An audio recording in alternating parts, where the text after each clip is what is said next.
Le texte pour notre deuxième culte de vêpres de l'Avent vient du prophète Ésaïe au chapitre 9, le verset 5. Il s'agit du thème du Dieu puissant. En effet, un enfant nous est né, un fils nous a été donné, et la souveraineté reposera sur son épaule. On l'appellera merveilleux, conseiller, Dieu puissant, Père éternel, Prince de la paix. Étendre la souveraineté, donner une paix sans fin au trône de David et à son royaume. L'affermir et le soutenir par le droit et par la justice, dès maintenant et pour toujours. Voilà ce que fera le zèle de l'Éternel, le Maître de l'univers. Prions. Reçois favorablement les paroles de ma bouche et les sentiments de mon cœur, ô Éternel, mon rocher et mon libérateur. Amen. Saint de Dieu, précieux et bien-aimé, que la grâce et la paix vous soient données, de la part de Dieu notre Père et du Seigneur Jésus-Christ. Amen. Au cours de nos cultes de l'Avent, nous méditons les noms de Jésus que nous trouvons dans la prophétie d'Ésaïe au chapitre 9, le verset 5. Jésus est le merveilleux, c'est lui qui nous dépasse. En tant que notre conseiller, il nous offre le bon conseil de la parole de Dieu et en tant que notre défenseur, il nous défend de ceux qui nous calomnient injustement et de ceux qui nous accusent de nos péchés. Il est lui-même, c'est lui qui a expié nos péchés par sa mort. Et il est ressuscité pour notre justification. Ce soir, nous contemplons le fait que Jésus est le Dieu puissant, qui a pris la forme d'un serviteur impuissant. Le Dieu puissant est devenu homme. Comme n'importe quel enfant, il dépendait de ses parents pour le nourrir, l'habiller et le laver. Il s'est humilié et n'utilisa pas son pouvoir pour lui-même. Quand il est devenu adulte, il manifesta son pouvoir seulement pour rendre service aux autres. Ainsi, on reconnaît Jésus en tant que Dieu puissant, quand il menaça le vent et les flots, quand il marcha sur l'eau, quand il guérit l'homme né aveugle, et quand il multiplia les pains et les poissons pour nourrir la foule. Mais notre texte ne parle pas de la puissance de Dieu comme étant un attribut général, affirmant qu'il peut tout faire. Le fait que Jésus soit appelé Dieu puissant dans ce texte a un sens particulier. Dans le contexte de la prophétie, il s'agit d'une bataille. Le rôle du roi dans l'Ancien Testament était de se charger de la protection de ses citoyens, en particulier sur le champ de bataille. La victoire de Dieu contre les Madianites, dont nous avons entendu parler la semaine dernière, n'était qu'un exemple de sa puissance. En lisant l'Ancien Testament, à plusieurs reprises, il est évident que Dieu a obtenu la victoire pour son peuple. Quand Josué était près de Jéricho, il vit un homme qui se tenait debout devant lui, son épée dégainée dans la main. Il s'identifia comme étant le chef de l'armée de l'Éternel. Josué tomba, le visage contre terre, l'adora et dit : « Que dit mon Seigneur à son serviteur ?» Le chef de l'armée de l'Éternel dit à Josué : « Enlève tes sandales de tes pieds, car l'endroit où tu te tiens est saint. » Autrement dit, Josué était dans la présence de Dieu.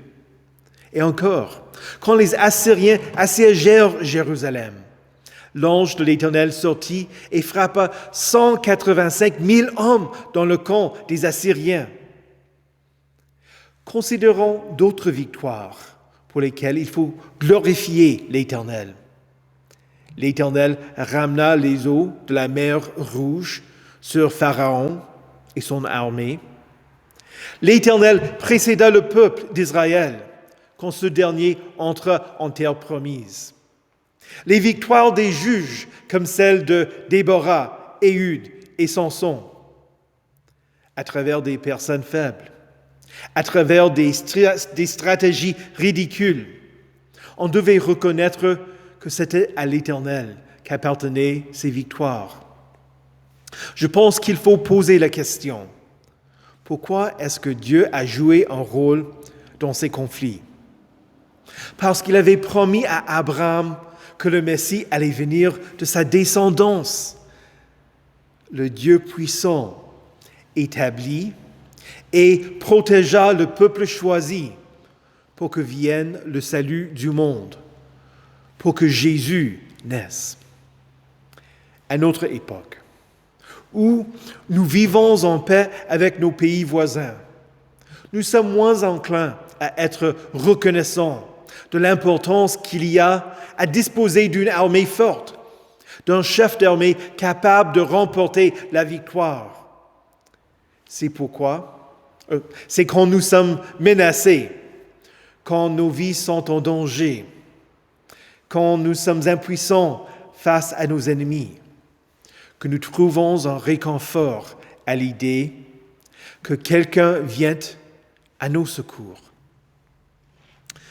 Notre problème, c'est que nous ne sommes pas conscients des menaces qui s'opposent à nous.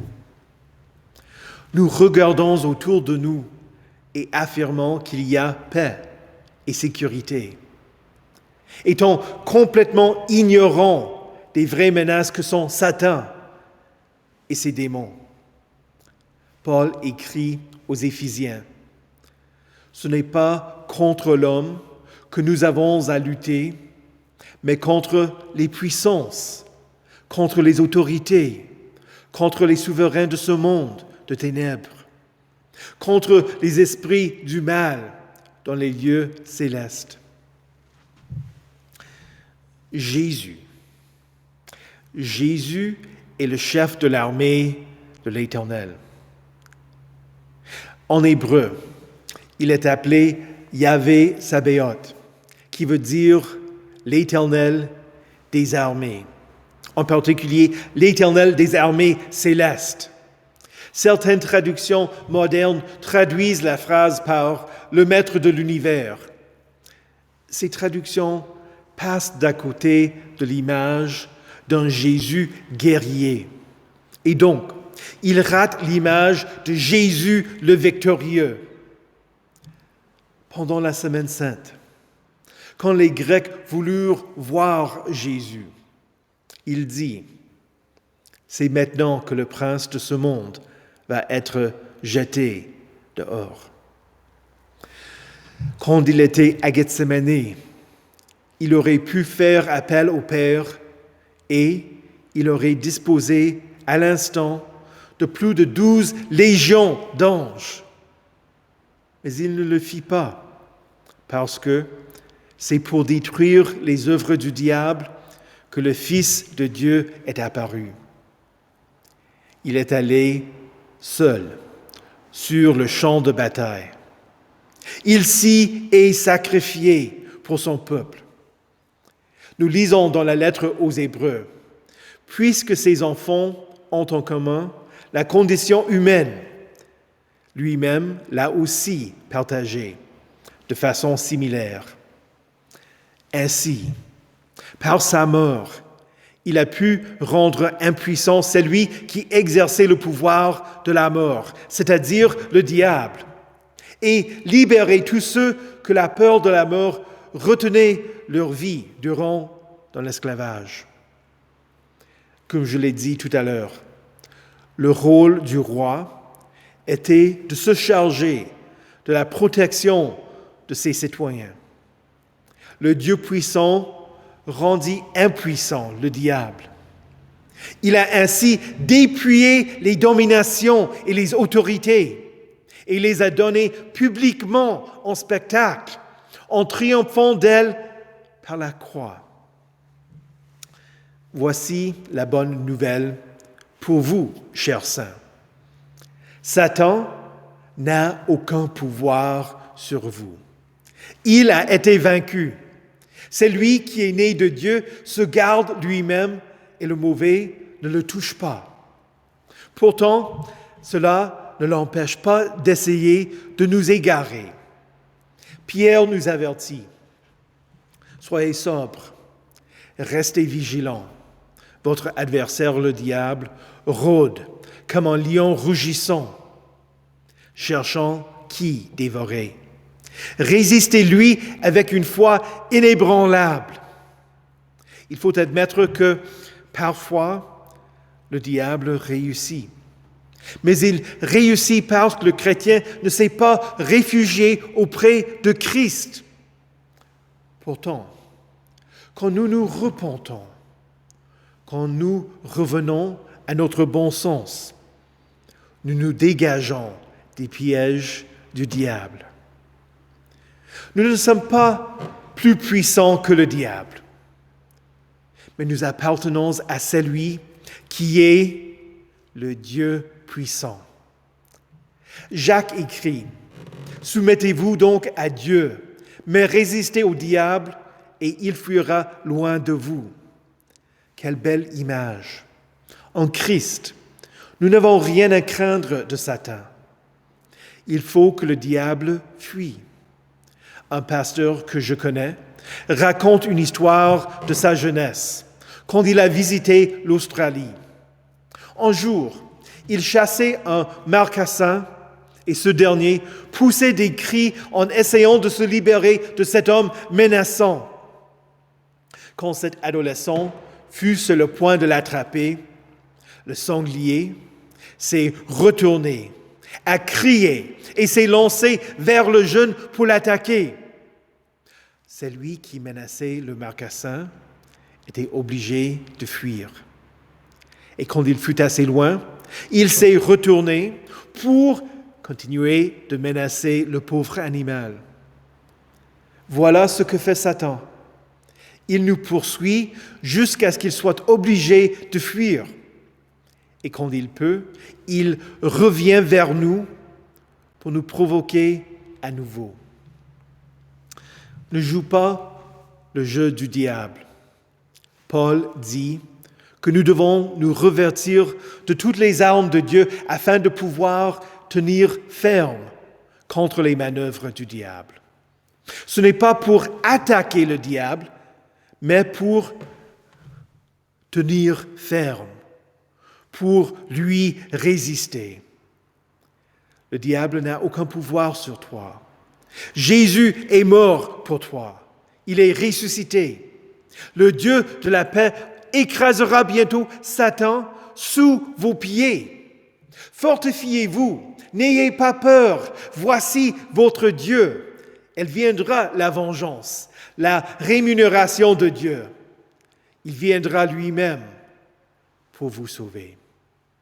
Jésus est le Dieu puissant, puissant pour vous sauver. Au nom de Jésus, Amen. Que la paix de Dieu, qui surpasse toute intelligence, garde vos cœurs et vos esprits en Jésus-Christ pour la vie éternelle. Amen.